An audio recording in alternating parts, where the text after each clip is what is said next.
आरोप लगाते हैं ईमानदारी का। आपने कहा कि ईमानदार है, हाँ ईमानदार है, कोई डाउट नहीं, कोई बहुत ज्यादा ईमानदार है। ईमानदारी मेरे किस काम की, जब हम लोगों के लिए काम ही नहीं कर पाए तो। अच्छा, जैसे तेघरा विधानसभा की बात आती है और जनसुराज की, तो जनसुराज ही क्यों? जनसुराज जैसी पार्टी जो युवाओं को मौका दे रहा है, छोटा सा जवाब है इसका। और युवाओं को कह रहा है कि मैं युवाओं को मौका दूंगा।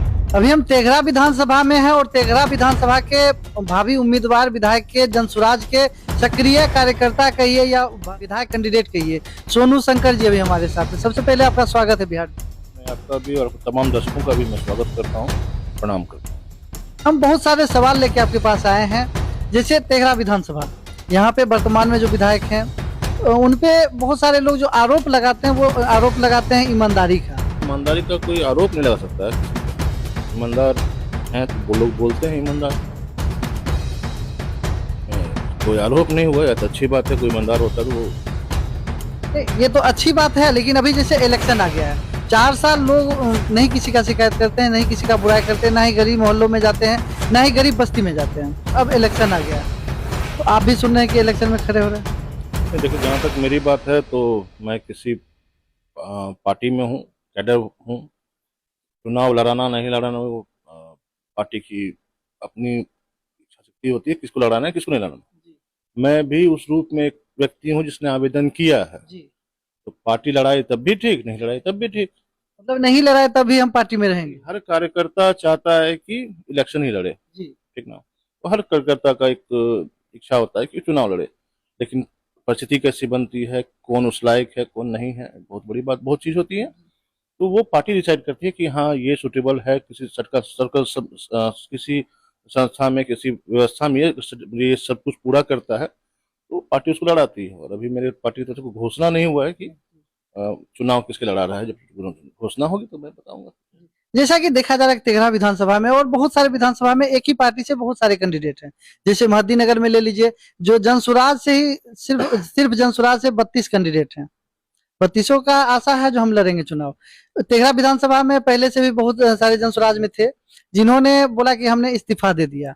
तो फिर सवाल ये बनता है कि बहुत सारे लोग इस्तीफा दे रहे हैं और आप जनसुराज का दामन थामे हुए। देखिए, जो भी लोग इसको छोड़ रहे हैं, मैं अभी जो मुझे समझ में आ रही है, जो बात मुझे क्योंकि मेरे आने के बाद बहुत लोगों ने छोड़ा है, तो मुझे जो कुछ समझ है और कुछ आरोप जो पार्टी पे लगाया उन्होंने, तो सबसे पहले तो उनकी अपेक्षा पार्टी से बहुत ज्यादा है कि नहीं उनको अभी फाइनल कर दिया जाए। अच्छा। तो कोई भी प्रक्रिया होती है, चुनाव की प्रक्रिया होती है, उसमें सुटेबल टाइम देख के ही किसी चीज का अनाउंसमेंट होता है। तो जो लोग इस चीज को, पार्टी को अभी छोड़ रहे हैं और तब महत्वाकांक्षा कारण कि उनको लगता है कि वो रेस में पिछड़ रहे हैं, तो वो पार्टी को छोड़ रहे हैं। तो और हर पार्टी में ऐसा होता है। आप किसी भी अन्य दल को देख लीजिए, चाहे बीजेपी देख लीजिए, जदयू को देख लीजिए, वो चुनाव के आते साथ कोई इधर जाता है कोई उधर आता है, तो ये लगा रहता है। ये हर पार्टी के साथ है, कोई नई बात इस पार्टी के साथ नहीं है। ये नहीं, ये जनसुराज में ही हो रहा है, हर पार्टी में हो रहा है। आप देखिए, लगातार पेपर में न्यूज कॉलम खोलिए, देखिए आज ये नेता उस पार्टी में जा रहा है, वो नेता इस पार्टी में आ रहा है, तो ये तो होता ही रहता है, कोई नया बात है नहीं। अच्छा, तेघरा विधानसभा में आप भी खड़े हो रहे हैं तो आप भी कोई उद्देश्य लेके आ रहे हैं, तो आपका क्या उद्देश्य है? जैसे हम विधायक बनेंगे तो क्या करेंगे? समस्याएं बहुत सारी हैं यहाँ पे। जब आप बात करते हैं समस्याओं की, तो अब स्कूल का, आप मल्हीपुर चल जाइए दक्षिणी भाग में, स्कूल का बिल्डिंग बना हुआ, लेकिन मास्टर वहाँ नहीं है, टीचर नहीं है वहाँ। बच्चों को रोड क्रॉस करके इधर मतलब दूसरे रोड की दूसरी तरफ जाना पड़ता है, जिसमें कि एक्सीडेंट का बहुत बड़ा होता है, जिस डर से पेरेंट्स चाहते नहीं है कि भाई स्कूल नहीं भेजें। दूसरी सब ब्लॉक की समस्या देख लीजिए, यहाँ जो पानी का समस्या है वो देख लीजिए, जो पेप्सी फैक्ट्री खोलने का कारण हो रहा है वो समस्या देख लीजिए।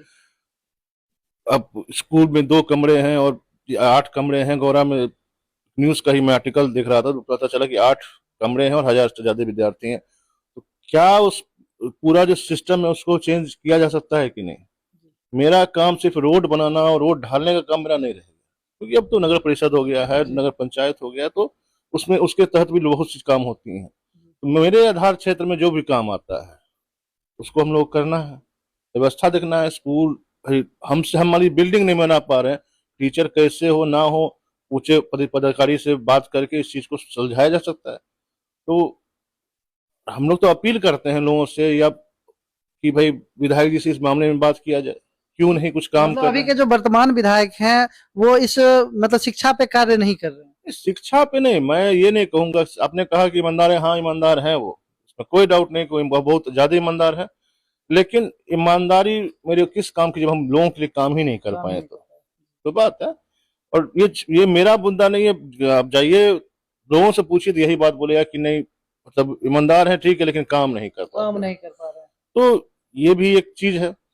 बहुत सी ऐसी बातें हैं, चाहे आप इसका देख लीजिए कि जो हमारे बगल के जिले में, बगल में आपको खेल मंत्री बेगूसराय से ही आता है। जी, सुरेंद्र लेकिन महतो। लेकिन अभी जो कोई स्टेडियम वगैरह की बात हो रही है, देखिए जितना भी चीज है सब जा रहा है राजगीर। और क्या राजगीर में ही सब कुछ है, टैलेंट है क्या पूरे बिहार में? नहीं। आप देखिए बगल के जिले से ही, समस्तीपुर से वैभव सूर्यवंशी जी। कितना बढ़िया क्रिकेटर निकला। उसको व्यवस्था आप क्या नहीं दे पा रहे हैं कि वो मतलब बेगूसराय से है, मतलब समस्तीपुर, अगर इस जिले से भी लोग आ रहे हैं, कबड्डी वॉलीबॉल कितना बढ़िया खिलाड़ी है, आप जाइए देखिए, क्रिकेट कभी होता है यहाँ पे, इतने बढ़िया खिलाड़ी है, होनहार खिलाड़ी हैं। उनके लिए आप क्या कर रहे हैं? क्या आप एक इंडोर स्टेडियम की व्यवस्था, चलिए आपके पास जमीन नहीं है तो खोजना भी तो आप ही का काम है ना तो भाई। वो तो सरकार का काम है जो कहाँ अगर मजरवा है कहाँ क्या है वो तो वो खोजेंगे। छोटा सा उतना जमीन जरूर कहीं मिल जाए जिसमें इंडोर स्टेडियम में खुल जाए।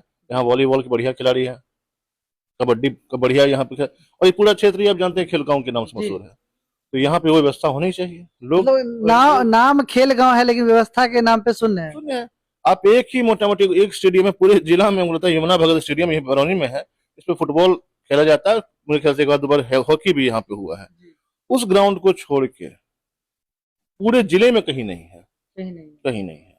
यहाँ पे एक बढ़िया अच्छा, हम लोग तो देखते हैं कि यहाँ बच्चे कबड्डी भी खेलते हैं, तो हम लोग जुड़े भी रहते हैं उससे। तो मैट का व्यवस्था, तो इंडोर स्टेडियम रहेगा तो बहुत चीज पे आपको निजात मिलेगा। तो होना वॉलीबॉल, अब हर ये सब के क्या है, प्रैक्टिस के लिए अब 3-4 महीना जो ये बरसात का रहता है उसमें लोग प्रैक्टिस नहीं कर पाते हैं। अच्छा, जैसे तेघरा विधानसभा की बात आती है और जनसुराज की, तो जनसुराज ही क्यों? जनसुराज जैसी पार्टी जो युवाओं को मौका दे रहा है, छोटा सा जवाब है इसका। और युवाओं को कह रहा है कि मैं युवाओं को मौका दूंगा। मौका दूंगा। अच्छा, यहाँ पे तेघरा विधानसभा में जैसे एक विधायक जी हो गए वर्तमान विधायक, अब एक चंद्र प्रकाश सिंह का नाम सामने आ रहा है जो जगह जगह सिलाई मशीन मतलब सिलाई मशीन जो है सिलाई सेंटर दे रहे हैं। उसके बाद क्या कहते हैं जितने भी युवा हैं उनको खेल का व्यवस्था करवा रहे हैं, उनके बारे में क्या कहना? क्योंकि वो कहते हैं कि जो मेरे पास 22 कंपनी, हम गया में एक गांव को गोद भी ले रखे हैं। देखिए सबसे पहले मैं उनको जानता हूँ, मैं 2-3 दिन पहले भी उनसे मिला हूँ, मेरी उनसे पूर्व में भी मुलाकात हुई है, कोई फंक्शन में भी आए हुए थे। देखिए हर आदमी का अपना अपना मुद्दा होता है, वो भी अपने मुद्दे को लेकर जा रहे हैं लोगों के पास। और देखिए जनता इस इलेक्शन या इस लोकतंत्र में, जनतंत्र में जनता ही मालिक है, वही भगवान है, जो चाहेगी वही करेगी। तो भाई सबका आशीर्वाद मिले तो मैं तो सबको शुभकामनाएं देता हूँ, जो भी यहाँ से लड़े, जो भी लड़े सबको आप शुभकामनाएं देते हैं, मतलब वो जनता पे छोड़ दिया। जनता ही डिसाइड करेगी ना अल्टीमेटली। आप, मैं और दूसरे जो भी हैं, तो जनता के पर डिपेंडेंट है कि भाई जनता क्या सोचेगी। जनता अगर उनको पसंद करेगी तो उनको वोट देगी, लोकतंत्र में यही होता है। अच्छा, जैसे यहाँ पे सीपीआई का गढ़ है, अभी सीपीआई के वर्तमान विधायक हैं जो साइकिल से घूम के जीत लिए, अब उनके खिलाफ चुनाव लड़ना, अब कैसी उनकी अवधारणा रही जनता की, जो साइकिल से घूमने वाले विधायक को, जिनको लोग ईमानदार कहते हैं, उनको जिता दिया, तो उस दौर में, अब अभी के दौर में उनको हरा पाना कितना मुश्किल होगा किसी भी नेता को? पहले तो पूरा बेगूसराय जिला को ही लेनिनग्राड कहा जाता था, लेकिन धीरे धीरे आप देख रहे होंगे कि वो समाप्ति की ओर बढ़ गया। हो क्या रहा था ना यहाँ पे, अच्छा सीपीआई में हमको जो महसूस होता है वो उनके पार्टी का अंदरूनी मामला है, लेकिन हमको जो महसूस होता है कि जो यंग लड़के हैं उनमें भी ना उनको मौका नहीं मिला, इसलिए यंगस्टर जो है सीपीआई से जुड़ नहीं पा रहे। ये सही बात आपने कहा। नहीं, मैं देख रहा हूँ, क्योंकि जब आप राजनीति में जाते हैं तो आपका विपक्ष क्या है, आप होता है ना कि सबका कमजोरी और ताकत दोनों को महसूस करना चाहिए। तो मैं महसूस करता हूँ, मैं कभी एनालाइज भी किया कि मतलब सीपीआई क्यों इस पायदान पे आई। सिंपल रीजन है कि युवाओं को उसमें भागीदारी नहीं मिल रही, जो मतलब थे वो पुराने होते चले गए लास्ट में। हाँ वही मतलब आप देखिए कोई भी युवा जो है मतलब इसमें नहीं आ रहा है। अभी जो मैं देख रहा हूँ तो ये तो आत्ममंथन की चीज होती है। कन्हैया कुमार आए थे, वो भी दूसरे पार्टी में चले गए। देखिए आप पुराने ढांचे में ही रहिएगा और कुछ जमाना बदल रहा है, तो वो अब जिसे कहते हैं डिजिटल इंडिया ना, तो आपको सोशल मीडिया में प्लेटफॉर्म हो गया प्रचार का, लेकिन आप उसी पुराने क्या कहते हैं रस्सी में बंधे रहिएगा और बाहर दुनिया बहुत चेंज हो रहा है, तो उसमें आपको सोचना पड़ेगा कि भाई नया क्या लाना है हमको। तो यही बात है। और पहले था, अब मैं नहीं कहूंगा कि सीपीआई बहुत बड़ा यहाँ पे, हाँ कैरियर वोट उनके पास है वो है, लेकिन लोगों को कितना पसंद आया है कार्यकाल उनका, वो तो बता सकते हैं। तेघड़ा विधानसभा के जो व्यूअर देख रहे हैं, जो जनता देख रहे हैं, उनको क्या कहना चाहते हैं? मैं यही कहूंगा कि इलेक्शन आ रहा है, आप जब किसी को चुनिएगा तो 5 साल के लिए चुनिएगा। आप देख लीजिए कि आपके बीच में कौन रहा और आपके बीच में कौन नहीं रहा, आपके सुख दुख में कौन काम आया और जरूरत पे कौन काम आया। इस सब कुछ विचार कीजिए, सोचिए और इस बार अपने बच्चों के लिए वोट कीजिए, अपने बच्चों के लिए जो भविष्य हमारे हैं उनके लिए वोट कीजिए।